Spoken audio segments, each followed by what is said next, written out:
Good day, everyone. Today I will discuss media representation of women by Carl Thompson. So before we begin, let us first understand what is media representation. Media representation refers to how women are shown in television, movies, advertisements, magazine, news, and social media. According to Carl Thompson, women have been underrepresented and misrepresented in mainstream media. In the past, women were often shown only as a mother, wives, or a beautiful character instead of leaders or decision makers. So, makita na to ni sa mga commercial. So, for example, sa TV advertisement, ang mother kasagara, di ba, ang nagmagluto, maglaba, o magatiman sa mga anak. While ang father is kanang mag-work lang or magtanaw lang ang TV. Because of this, people may think na women should always stay at home while men should work outside. Now that we already understand the introduction, let us move on to the first concept, which is the symbolic annihilation. So, diba? So, according to Gay Touchman, symbolic annihilation means women are either absent in the media or shown only in a limited stereotypical rules.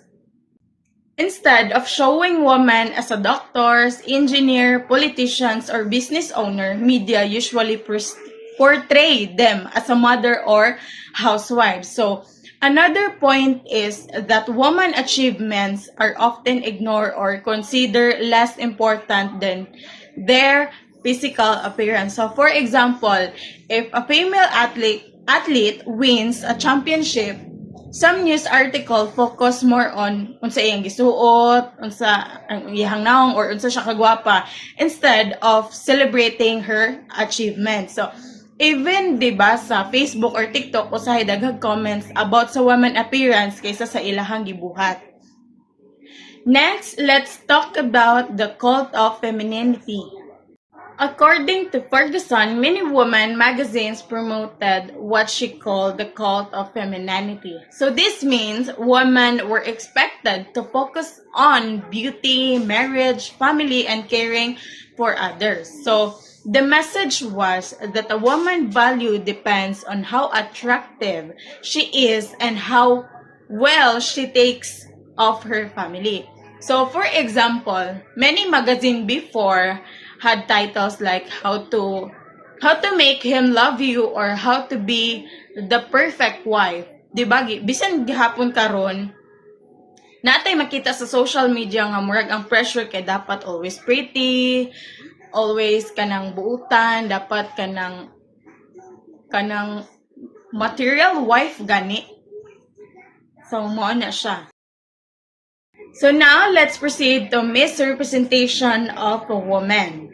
So, misrepresentation of woman. So, Henry Giroux explained that women are often shown in unrealistic and limited roles. So, examples are kanang bitong sa mga Disney movies are kanang mga common nga mga examples. Diba? Si Snow White spends her time cleaning and is rescued by a prince.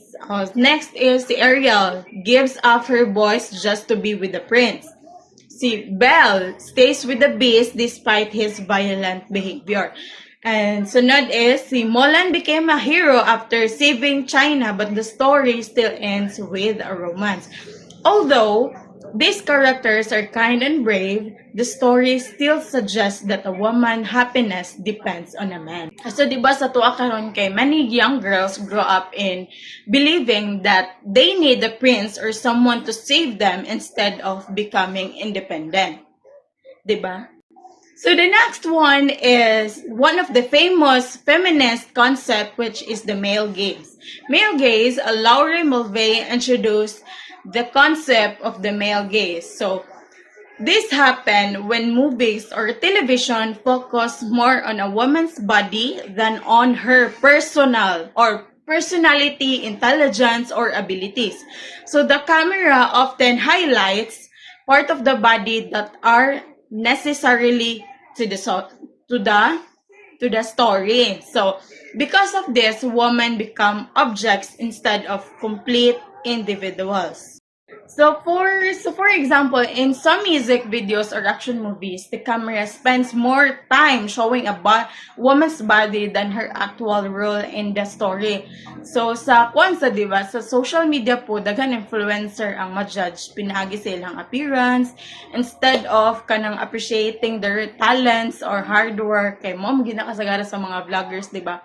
Dili sila magmatter kung magmatter sila kung kinsa ilang tanawon nga vlogger, kung gwapa ba. But they are not, dili nila tanawon kung unsa ang maayo nga gibuhat atong nga vlogger. Kay of course, dito ra sila nag-focus kay kanya kung tanawon kay sexy siya, kanang gwapa siya, di ba? Hinana mo jud ta. Next is the Bechdel test. The Bechdel test is a simple way to measure female representation in movies. A movie passes if kanang first, it has at least 2 named women. Second, they talk to each other. And third, they talked about something other than a man. So, diba? So, this test help us know whether women have meaningful roles in a movie, or for example, if two women discuss their patients or kanang stories nila about silang career, the movie passes the test. But if every conversation is only about talking about their boyfriend or husband, dili na siya.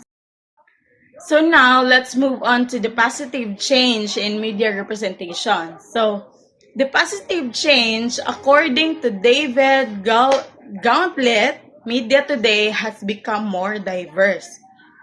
So, women are now shown as leaders, soldiers, athletes, scientists, superheroes, and professionals, diba? So, examples include Ripley from Alien, Katniss Everdeen from The Hunger Games, and Lara Croft from Tomb Raider. So these characters are brave, intelligent, and independent. So makita po nato nga daghan kaayog mga successful women such as female doctors, police officers, pilot, engineers, and even presidents of the companies.